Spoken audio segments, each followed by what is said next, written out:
Ladies and gentlemen, greatest preacher of our generation. Here, look at Golden Eagle, Golden Eagle, go Eagle!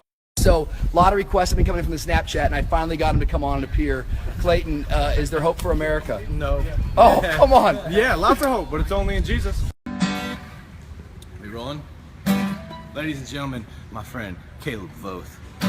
One, 2, 3. This is amazing grace. This is unfailing love. That you would take my place. That you would bear my cross. You would lay down your life. That I may be saved.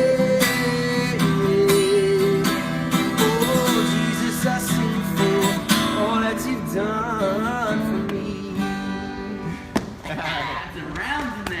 Hey, what's up everybody? Clayton Jennings here. If you know me, then you know that I love cars. I've loved cars ever since I was a little kid. I worked at a car dealership when I was in high school and college. Oh man, I mowed yard after yard after yard to be able to pay for my first car with cash. It was a Chevy Camaro and I didn't want my parents to help me. I wanted to own that car. I loved cars. I used to collect cars. I used to ride around my bike and pretend it was a car. When I was a little kid, I would sneak into my parents' garage and I would slowly open my dad's car door and I would get in and I'd sit in there and I could still remember how that car smelled. I still remember how that garage smelled. And I'd sit in that car, parked in that garage, and I'd hold that steering wheel and I remember how that leather felt in my hands. And I would think to myself, if I could get this car to go, ooh, wouldn't that be awesome? All the places that I could travel, I just wanted to drive that car. But I didn't because it was sat in park. I didn't have the keys and I didn't know what I was doing. A lot of times that's how the church looks. A lot of times that's how believers look. A lot of times that's how people look. Because you sit in the garage of life and you think, wouldn't it be awesome if I could go out there and accomplish something? Oh man, it wouldn't be awesome if I could storm down the highways and do something for God's glory. Oh man, what could I ever do for him? What memories could I make? Oh, what difference could I make for his glory? And then you just sit there and the car stays in park. And you're satisfied with that because you're scared of what would happen if the garage door opened up and you actually went out there and did something. So we got a whole lot of Christians that just sit on the couch and you think, oh man, I can't witness to anybody. I'm too scared to tell my neighbor about Jesus. I'm too scared to go down and talk to the guy in the cubicle down the hallway about Christ. I'm too scared to get out and go. But don't you understand, as believers, that's what we're called to do?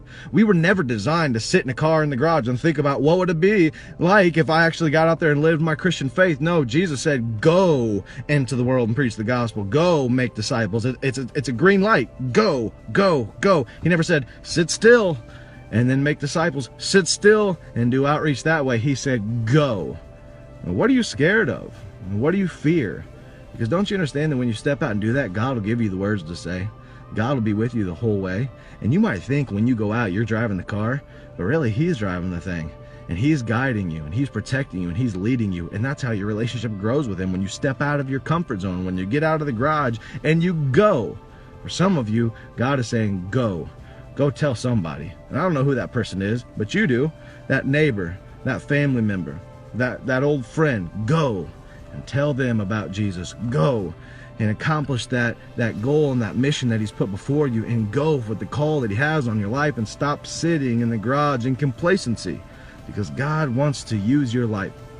And if nobody else has ever told you that you are loved and you are cherished and you are made for a purpose, then I'll be the first one to say you are loved, you're cherished, you are made for a purpose. You are not here on accident. God has a plan for your life, and His plan is not for you to sit in the garage. His plan is for you to go into the world and make a difference. And the only difference that is worth making, and the only way difference will be a true difference and a lasting difference, is if it's centered on Jesus Christ.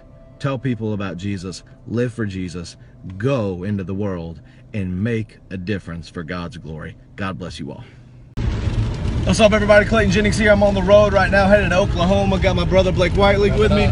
Now listen, we just drove through a really big storm, and we drove through the storm, pulled over to the gas station, and trash cans were thrown everywhere. We found a pair of black tennis shoes that were just tumbling. Some guy got blown out of his shoes apparently. It was awfully weird.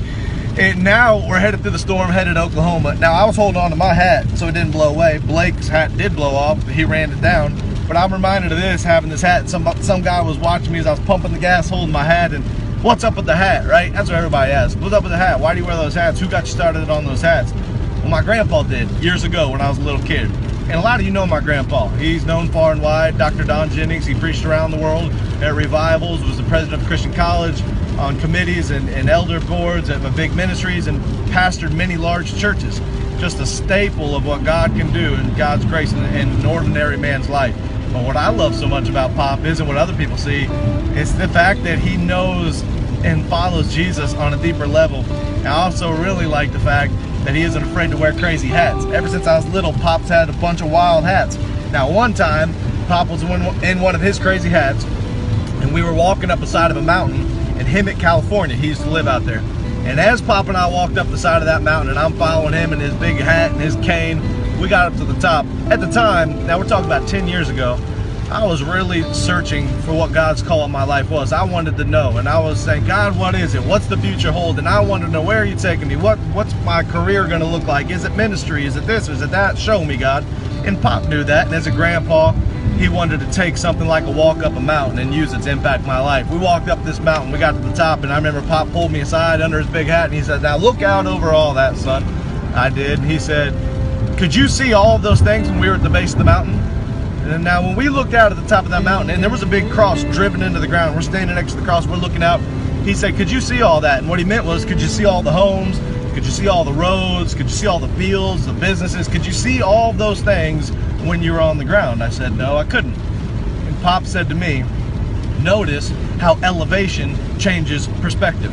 Because the higher we got, the more we could see. And the clearer things fell into sight. And Pop said the same thing happens in your Christian walk. Elevation changes perspective. If you want to know what God has for you out there, if you want to know what the future holds out there as far as where he's taking you and his call on your life, then follow him. He'll take you upward. And all of a sudden, it's a vertical thing where you're looking up here and you're following him up here instead of just looking horizontally. And the higher you get with him, the more things will fall into vision. He related it to this, and I want to relate it too, because a lot of you want to know, what does God have for my life? Where is he taking me? And kids in college and young ones thinking, you're in high school now, and thinking, where is he taking me next? Think of life like this. It's not just like standing up on a mountain with Jesus, looking out over everything and him showing you, but it's also like this, looking into an old camera. And as you look into that old camera, if you have a lens on that, and photographers, you'll know, at first it's blurry. But you reach up and grab that lens and you begin to bring it into focus. You'll never be able to bring your own life into focus. But if you ask God to, as you look through the lens of life, he'll reach around, he'll take that lens and he'll begin to turn it. And the more God turns that lens as you follow his son Jesus, the clearer things will become, and they'll fall into focus, and you'll say, okay, I'm beginning to see God's call in my life. But always remember this: elevation changes perspective. And if you want to have good perspective of the future, follow Jesus. As he begins to take you upward, everything here will fall into focus, and you'll know, okay, that's where God's taking me. I'm going to go, and grow. Follow Jesus. I heard it from a crazy man wearing an old hat. Now you're hearing it from another crazy guy wearing an old hat. Follow Jesus. He loves you, and he's got great plans for your future. God bless you all.